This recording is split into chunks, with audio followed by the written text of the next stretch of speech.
चलिए स्टूडेंट्स, आज हम करेंगे क्लास 10th मैथ्स की एक्सरसाइज 9.1 का क्वेश्चन नंबर 14। क्वेश्चन में हमसे कहा गया है एक गर्ल है जिसका हाइट है 1.2 मीटर। ठीक है, तो ये ग्राउंड है हमारा। यहां पर एक गर्ल है जिसका हाइट है 1.2 मीटर।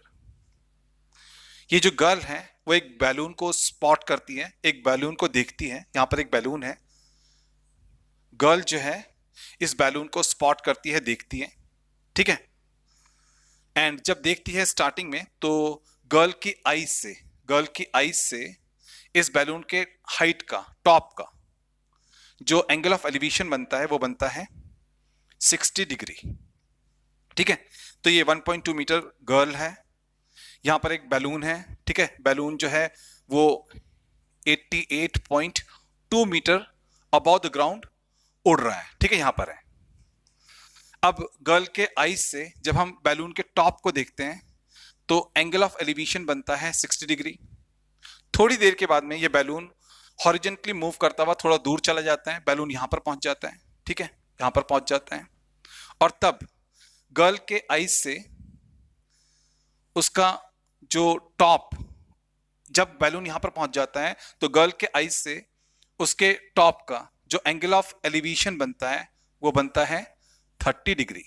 ठीक है, ये वाला एंगल ऑफ एलिवेशन है 60 डिग्री और ये वाला एंगल ऑफ एलिवेशन है 30 डिग्री। ठीक है, हमने ये बताना है कि ये जो बैलून मूव कर रहा है वो कितना डिस्टेंस मूव कर रहा है। ठीक है, यही हमने इस क्वेश्चन में निकालना है।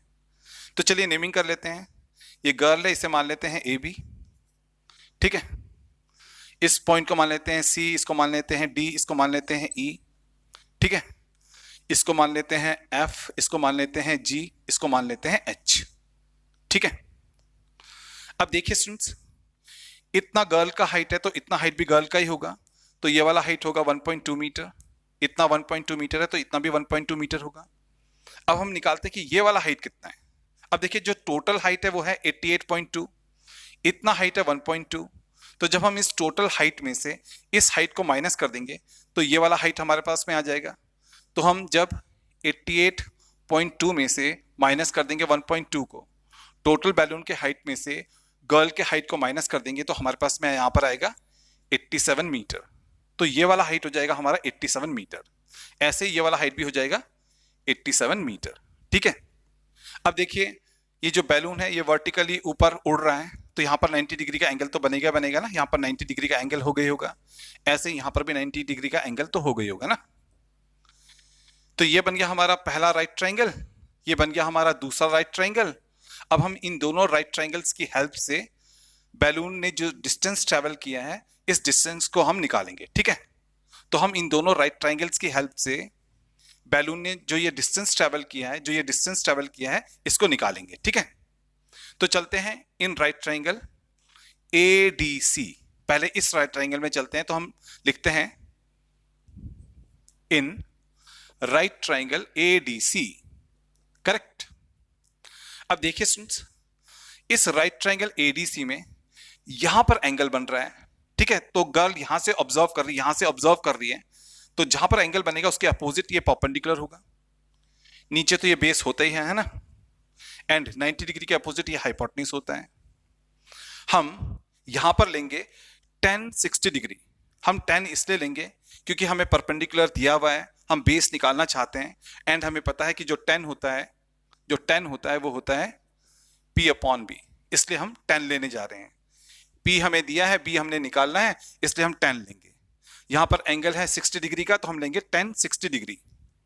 तो हम लेंगे 10 60 डिग्री। 10 होता है परपेंडिकुलर अपॉन बेस, परपेंडिकुलर हमारा है CD, बेस हमारा है AD, तो परपेंडिकुलर अपॉन बेस हो जाएगा CD अपॉन AD, है ना। ये हो जाएगा हमारा ना। अब देखिए 10 60 डिग्री होता है √3, तो हमने 10 60 डिग्री को यहां पर लिख लिया √3। अब ये CD है, CD ये वाला हाइट है जिसे हमने निकाला है 87 मीटर, तो यहां पर हम लिखेंगे CD की जगह पर 87 मीटर। मीटर को बाद में लिख लेंगे, अभी 87 लिखेंगे। ठीक है, नीचे है AD को हमने फाइंड आउट करना है, इस वाले डिस्टेंस को हमने फाइंड आउट करना है, तो हम AD को एज इट इज यहां पर नोट डाउन कर लेंगे। ठीक है, अब हम क्या करेंगे, अब हम यहाँ पर क्रॉस मल्टीप्लीकेशन करेंगे। एडी को यहाँ पर क्रॉस में ऊपर लेकर के जाएंगे एंड √3 को यहाँ पर क्रॉस में नीचे लेकर के आएंगे, ठीक है। तो हमारे पास में एडी का वैल्यू हो जाएगा 87/√3। एडी यहाँ पर डिवाइड में है तो ये क्रॉस में मल्टीप्लाई में चला जाएगा, √3 यहाँ पर ऊपर है मल्टीप्लाई में तो ये नीचे यहाँ पर डिवाइड में आ जाएगा। तब हमारे पास में एडी का वैल्यू हो जाएगा 87/√3 और ये बन गया हमारा फर्स्ट इक्वेशन, ठीक है। चलिए अब हम चलते हैं राइट ट्राइंगल AGF में, इस वाले राइट ट्राइंगल में चलते हैं, ठीक है। तो लिखते हैं इन राइट ट्राइंगल AGF, यहां पर भी हम लेंगे 10, है ना, क्योंकि परपेंडिकुलर हमें दिया हुआ है, हमने बेस को निकालना है तो यहां पर भी हम 10 लेंगे। अब इस राइट ट्राइंगल में यहां पर बन रहा है 30 डिग्री एंगल, है ना, तो इसके अपोजिट ये परपेंडिकुलर होगा, नीचे ये बेस होगा ना, नीचे ये पूरा बेस हो जाएगा, है ना, ये पूरा का पूरा नीचे बेस हो जाएगा। 10 30 डिग्री जब हम लेंगे तो आएगा परपेंडिकुलर अपॉन बेस, यानी कि perpendicular FG upon base AG, तो हमारा 10 30 डिग्री हो जाएगा perpendicular FG upon base AG, perpendicular FG upon base AG, ठीक है, ये G है। अब देखिए हमें पता है कि 10 30 डिग्री होता है 1/√3, है ना, 10 30 डिग्री होता है 1/√3, फिर है इक्वल्स टू, यहां पर है FG जो है वो इतना हाइट है जो कि हमने निकाला है 87 मीटर, तो FG की जगह पर आएगा 87 मीटर, मीटर को बाद में लिखेंगे, अभी हमने लिख लिया 87। नीचे है AG है बेस जिसे अभी हमने निकालना है, तो हम AG को यहां पर as it is note down कर लेंगे, ठीक है। यहां पर भी हम क्रॉस मल्टीप्लीकेशन करेंगे, तो AG से 1 को इंटू करेंगे तो आएगा लेफ्ट हैंड साइड में हो जाएगा AG इंटू 1 AG, √3 से जब हम क्रॉस मल्टीप्लाई करेंगे 87 को तो राइट हैंड साइड में आएगा 87√3, ठीक है, और ये बन गया हमारा सेकेंड इक्वेशन। अब देखिए स्टूडेंट्स, हमारे पास में पूरा AG आ गया यहां पर 87√3, ये पूरा आ गया 87√3 और इतना वाला ये बेस आ गया हमारे पास में 87/√3। अगर हम इस पूरे बेस में से इस वाले बेस को माइनस कर दें तो बैलून ने जितना डिस्टेंस ट्रेवल किया है वो हमारे पास में आ जाएगा, यानी कि हमारे पास में DG आ जाएगा। तो हमने DG को निकालने के लिए क्या करना है, हमने DG को निकालने के लिए AG में से AD को माइनस करना है, ठीक है, तो हमने AG में से AD को माइनस करना है। अब देखिए AG हमने निकाला है 87√3, तो यहां पर AG की जगह पर आएगा 87√3, करेक्ट, फिर है माइनस, फिर है AD हमारा है 87/√3, तो AD की जगह पर आएगा 87/√3, ठीक है। अब हम क्या करेंगे, अब हम यहां पर ना थोड़ा सा एलसीएम लेंगे, हाँ, इसके नीचे कुछ भी नहीं है तो लगाएंगे 1, करेक्ट, 1 एंड √3 का एलसीएम आएगा √3, 1 से √3 को डिवाइड करेंगे तो आएगा √3, फिर जब हम √3 से ऊपर 87√3 को मल्टीप्लाई करेंगे तो √3 इंटू √3 हो जाएगा 3, तो आएगा हमारे पास में 87 इंटू 3 ऊपर, हाँ, फिर है माइनस तो लगाएंगे माइनस, ठीक है, फिर जब हम इस √3 से इस √3 को डिवाइड करेंगे तो आएगा 1, 1 से ऊपर 87 को मल्टीप्लाई करेंगे तो आएगा 87, ठीक है। अब देखिए 3 7 जा 21 का 1, 2 कैरी, 3 8 जा 24, 24 और 2 हो जाएगा 26, है ना, तो ये इंटू होकर के आ जाएगा 261, फिर माइनस में है 87, अपॉन में है √3, करेक्ट। अब करना क्या है, अब हमने इसमें से इसको माइनस करना है ना। अब देखिए 11 में से 7 किया तो आएगा 4, यहां पर से हमने 1 कैरी दे दिया था तो यहां पर बचा 5, 15 में से 8 को माइनस करेंगे तो आएगा हमारे पास में 7, ठीक है, और यहां पर बचेगा 1, करेक्ट, एंड नीचे है √3। अब देखिए डिनोमिनेटर में √3 है तो हम इसको डिनोमिनेटर को रैशनलाइज करेंगे, इसके लिए हमें इसको √3/√3 से मल्टीप्लाई करना पड़ेगा ना।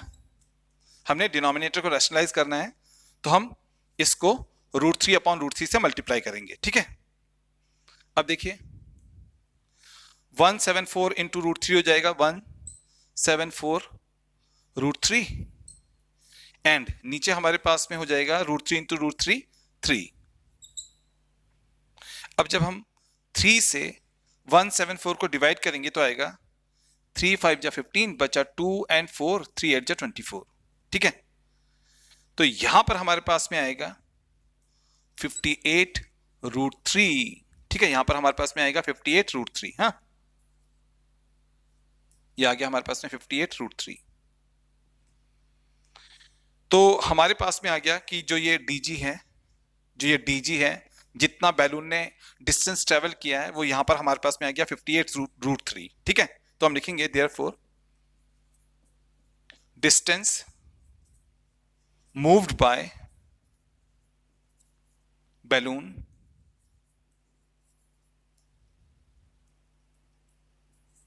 Is equals to 58√3। हाँ, तो यहां पर हमने निकाला कि बैलून ने डिस्टेंस ट्रेवल किया है 58√3 और ये आ गया हमारे इस क्वेश्चन का फाइनल आंसर।